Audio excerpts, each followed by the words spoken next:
Hey there, I'm Brittany. Thanks for tuning in. I have got a story to tell about my ex-husband Connor. See, he thought he could dodge karma, but guess what? It caught him, finally. After all those years of messing up, he had it coming.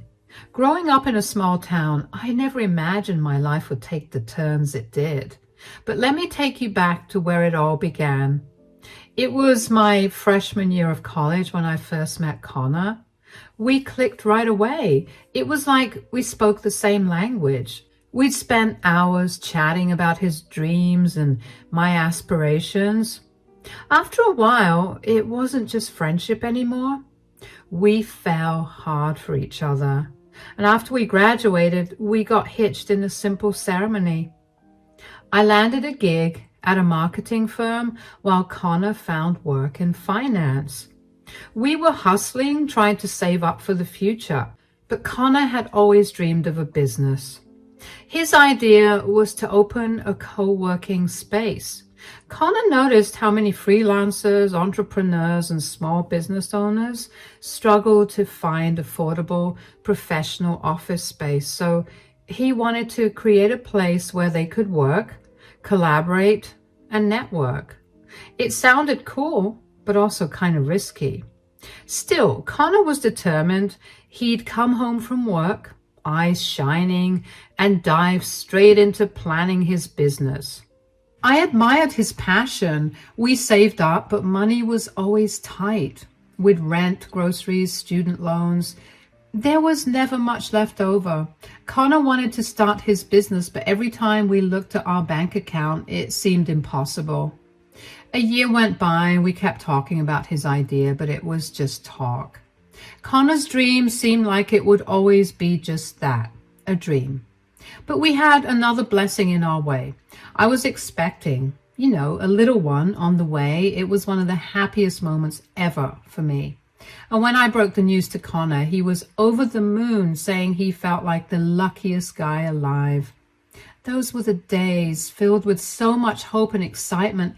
You can't even imagine. But then about 3 months into the whole pregnancy thing, everything just flipped. It was a Sunday and Connor had to dash to work because his boss just had to have him there. So there I was, chilling alone at home when suddenly this sharp, crazy pain just hits me out of nowhere. It felt like my insides were doing some kind of crazy acrobatics. Fear started creeping in real fast because I knew something was seriously off. I tried calling Connor 1,000,000 times, but he didn't pick up. The pain got worse and I dialed up emergency services, and then the doctor dropped the bomb, telling me I had a miscarriage. "Welcome home, baby. I'm so relieved you're back safe." "Thanks, Connor. It's just our baby." "I know, babe. It's hard to find the right words, but hey, there's still hope, right? Time might heal." It just hurts so much knowing we've lost our little one. "Brittany, please don't blame yourself. This wasn't your fault." "I just feel like I've let our baby down, like I've failed." "No, Brittany, you're not a failure. It's okay to feel that way, but I'm here for you no matter what." "I don't think I can go back to work right now. Maybe I should take some time off."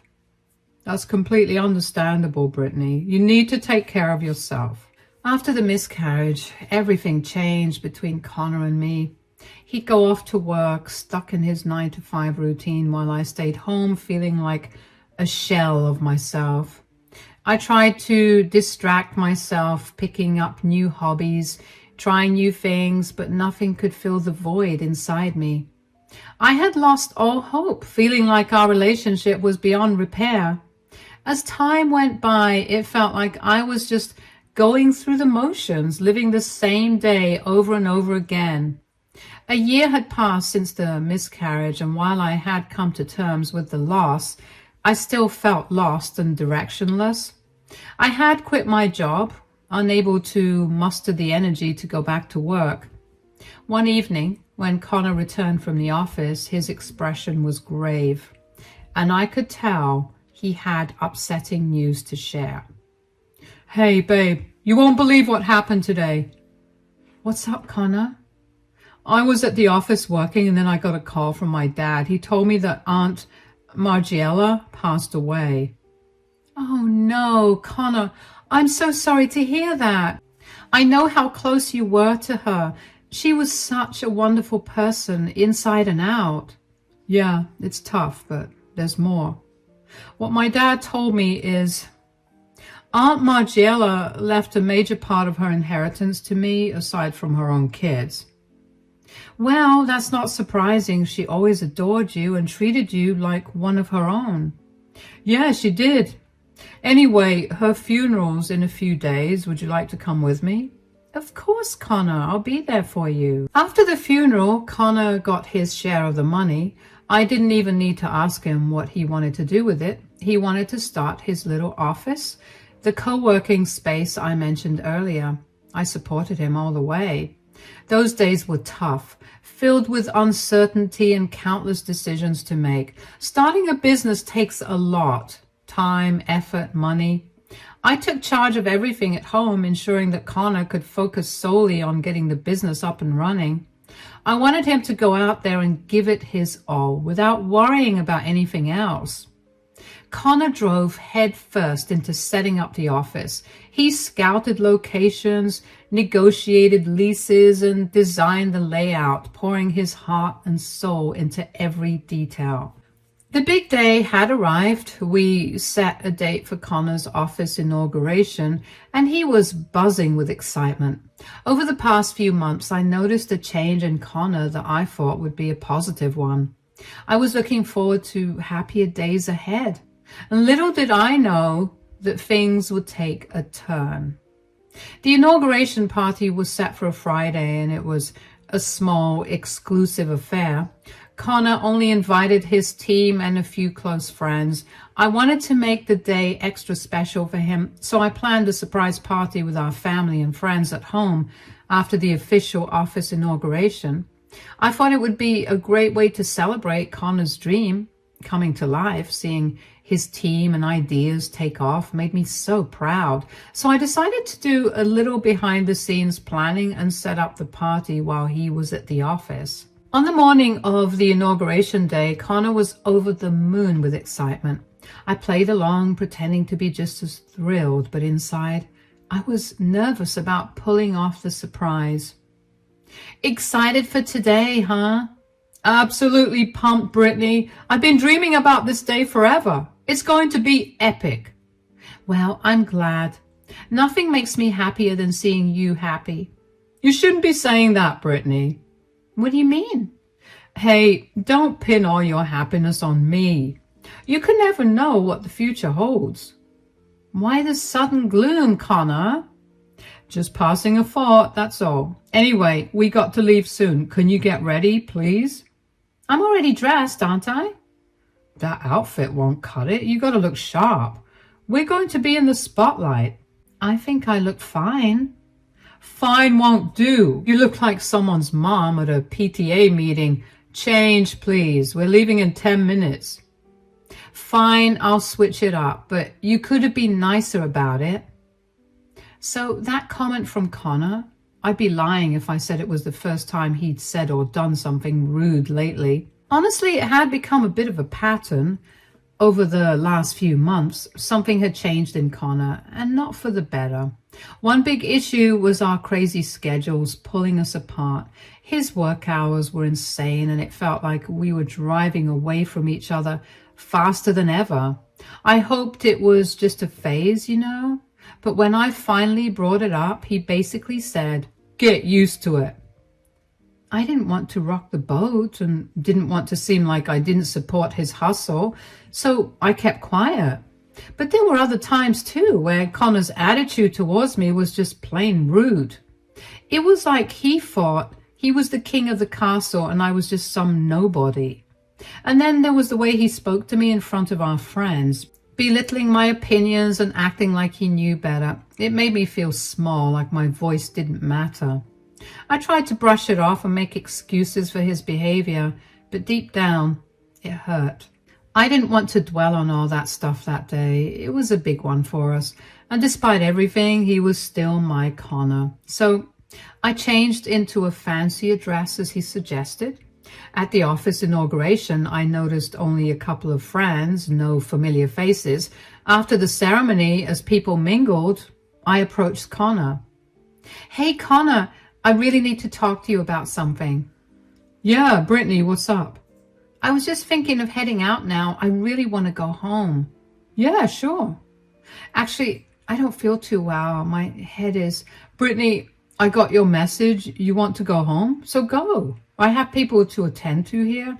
Don't bother me with the details." "But when will you be back?" "Don't you get it? I'm busy. I'll give you a call when I get back." I couldn't believe how rude Connor was being to me. I mean, come on. Can't he spare just 2 minutes for his wife? But despite feeling hurt, I knew I couldn't back out of the surprise party I'd planned. People were already on their way, and it wouldn't be fair to cancel on them last minute, so I wiped away my tears, pulled myself together, and got ready for the guests. Soon enough, friends, family, cousins, and even Connor's parents arrived. Everyone seemed excited and happy, but Connor was nowhere to be seen. People started getting restless. They were tired of waiting and the food was running out. I tried calling Connor, but his phone went straight to voicemail. Even Connor's parents were worried, but I reassured them that everything would be fine. I put on a brave face, pretending like I had everything under control, even though deep down I was freaking out. Finally, after what felt like an eternity, Connor walked through the door. "What's all this, Brittany?" "Surprise! We've all been waiting for you for ages. I wanted to throw a little get-together to celebrate your success and you." "You think you can just throw a party whenever you feel like it? Who gave you permission?"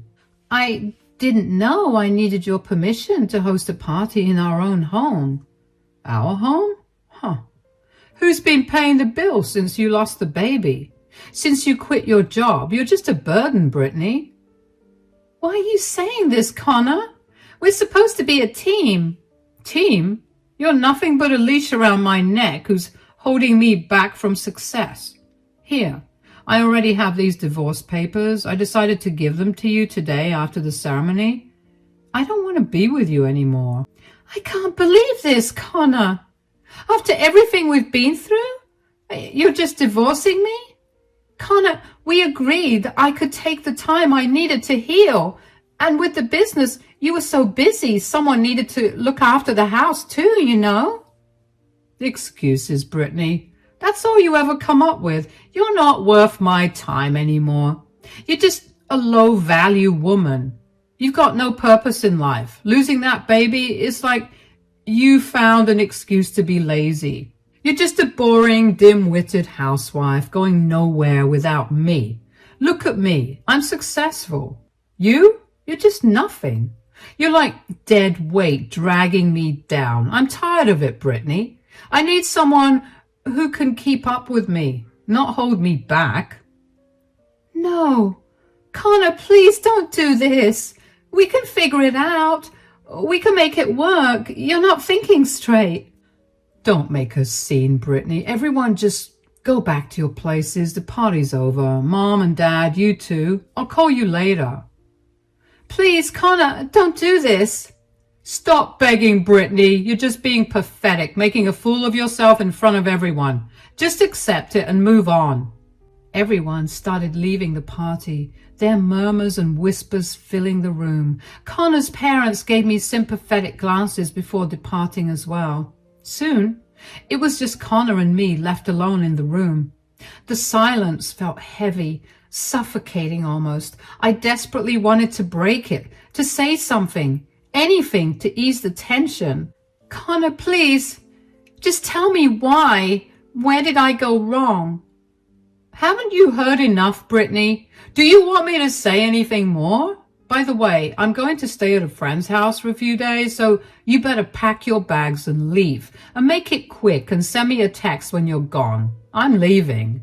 I was crushed by what had happened. It felt like my world had shattered into a million pieces. After Connor left, I was alone with my tears, surrounded by memories that now felt like a painful burden. I wanted to call my parents, but they were far away and I didn't want to trouble them. So I faced a heartbreak all by myself. Connor's actions had embarrassed me in front of everyone we knew.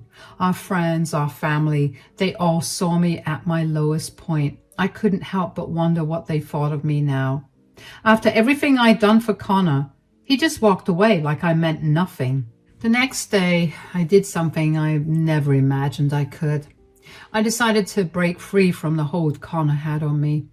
For the first time since meeting him, I had no responsibilities, nobody to take care of, so I made a bold choice to leave. I had saved up enough money to start fresh somewhere new.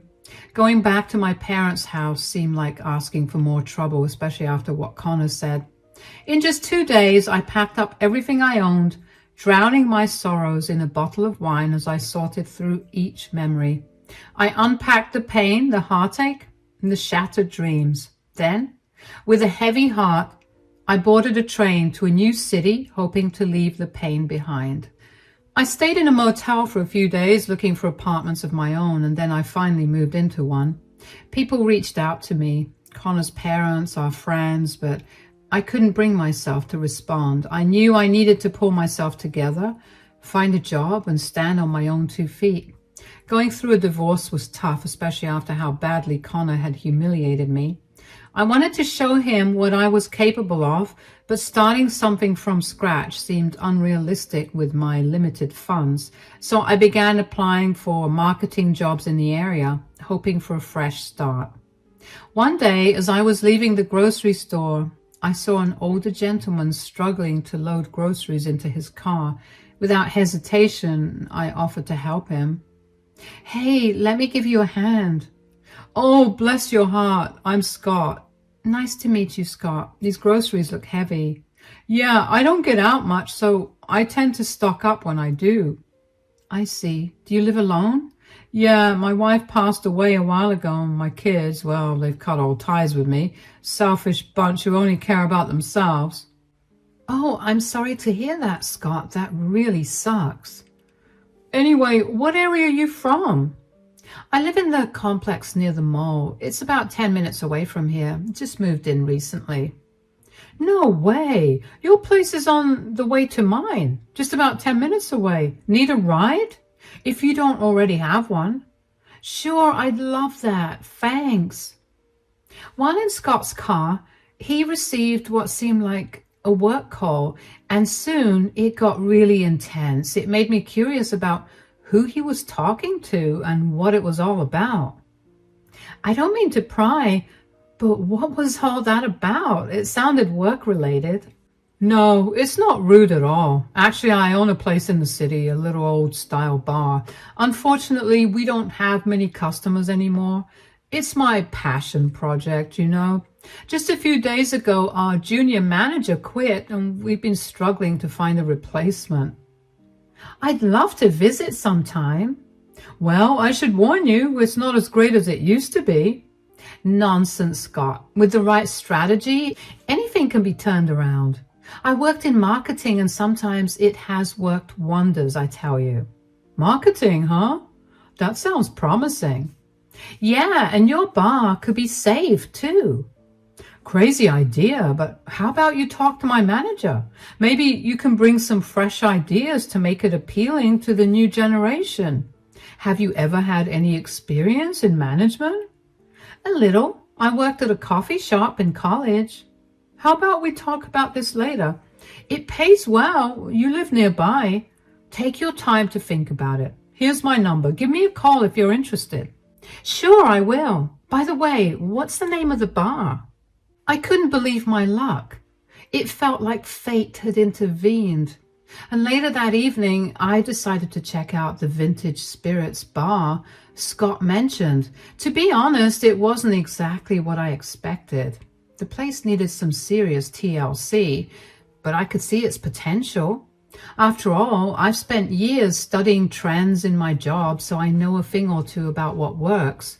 After grabbing a drink there, I headed back home, mulling over the situation.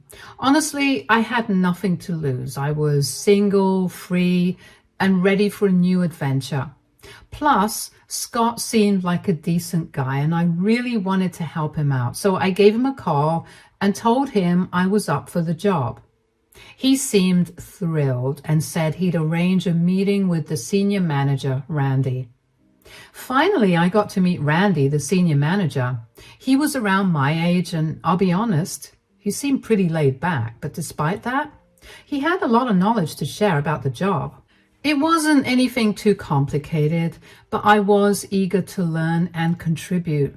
Randy and Scott wanted to give the place a facelift and we started some renovations. Scott made it clear that funds were unlimited, which left me wondering how much money he even had. Nonetheless, I rolled up my sleeves and got to work. We installed a jukebox, added a gaming corner, and spruced up the interior with some new furniture. Within a month, Vintage Spirits had a whole new look. As time went on, the crowd started trickling in, and soon the place was buzzing with activity, and I couldn't help but feel proud of what we'd accomplished. Scott seemed pleased with the transformation, and that meant a lot to me. It had been nearly 6 months since I took on the job, and I was settling into my role nicely. Managing the bar was a good gig. Sure, there were times when I had to crunch numbers or come up with marketing strategies, but overall, life was good. I had formed friendships with everyone on the staff, from the cooks to the waiters to the bartender. But it was Randy who I grew particularly close to. One night when business was slow due to a big football game in the city, it was just me and Randy left alone at midnight. "Hey, Brittany, what's on your mind? I know that look on your face. What's bothering you?" "Oh, you know, the usual. Just dealing with the aftermath of my divorce. It's been tough carrying that weight on my shoulders. I just get reminded of my old life sometimes." "I hear you. But you don't have to go through it alone, you know. I'm here for you, Brittany. Whatever you need, I've got your back." "Randy, I've been feeling really lost lately, being away from everyone I've ever loved and everyone who's ever been a part of my life. It's been tough. I haven't seen my parents or my friends in a while. Sometimes I feel like I'm missing home, but then I remember all the bad things that happened there." "Brittany, you're not alone. You have me, and I'll always be here for you. Every morning when you walk through the door, it brings a smile to my face. I've never been this excited to come to work before. I like you, Brittany. More than just a friend. But I never said anything because I know you're still dealing with the aftermath of your divorce." "Randy, I'd be lying if I said I haven't been thinking about you too. Maybe it's time we explore our feelings for each other." So, dear listeners, if you've come this far in my story, I appreciate you sticking with me. It had been over a year since I moved here. Randy and I had been dating and life was finally looking up. But then one day, I received a call that shook me to my core. Scott was in the hospital and the doctors gave him only a few days at most. I dropped everything and rushed to his side, my heart heavy with fear and uncertainty. Upon arriving at the hospital, I made my way to Scott's room, feeling a sense of dread as I entered and closed the door behind me. Seeing him lying there, weakened and vulnerable, filled me with a deep sadness. I couldn't bear the thought of losing the person who had brought so much light back into my life. "Hey, Scott, I hurried here when I heard the news. Brittany, it's always a comfort to see you." "Scott, I'm devastated by what's happened. Thank you for everything. You're a remarkable person. Just know your wife is waiting for you." "When my wife passed, Brittany, I was somewhat prepared. Please, don't cry." "Are your children here with you?" "My son visited earlier, but he's gone now. Listen, there's something more important I need to talk to you about." "What's up, Scott?" "My wife and I spent a lot of time at the Vintage Spirits, and we used to hang out there every night after closing, listening to our favorite music. dancing together. When I thought everything was going to end with me, you came along and changed it all. Thank you for it. Scott, you've been so good to me. After my divorce, I needed someone to give me a chance, and you did. I'm not sure if I'll keep working there when your children take over, but I want you to know how much I've enjoyed it. Who said my children are going to take over?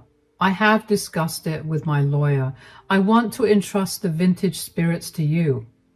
Scott, are you being serious? I don't think this is fair to them.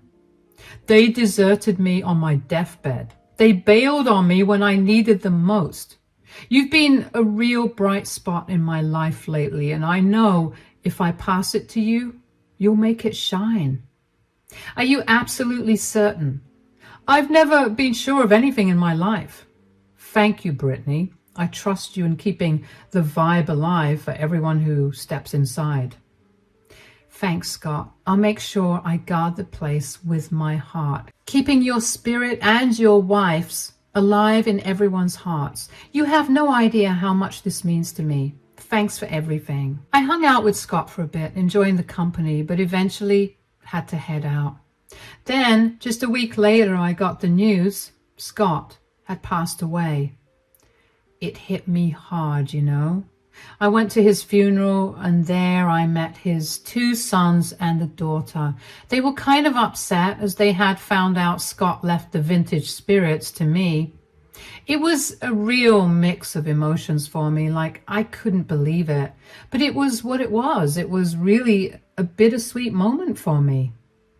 It had been 2 years since the divorce, and my life had changed drastically. Me and Randy, we were doing great at the Vintage Spirits, sprucing up the place and meeting new folks. We even made some pals in the city. I even introduced Randy to my parents. Things were finally falling into place, you know. But then, one ordinary lunchtime at the bar, something wild happened. I heard the door open, and guess who walked in? Connor. It felt like a blast from the past. As he scanned the room, our eyes met, and he made his way over. I was not prepared for that. Bad memories came flooding back, making me feel all sorts of things.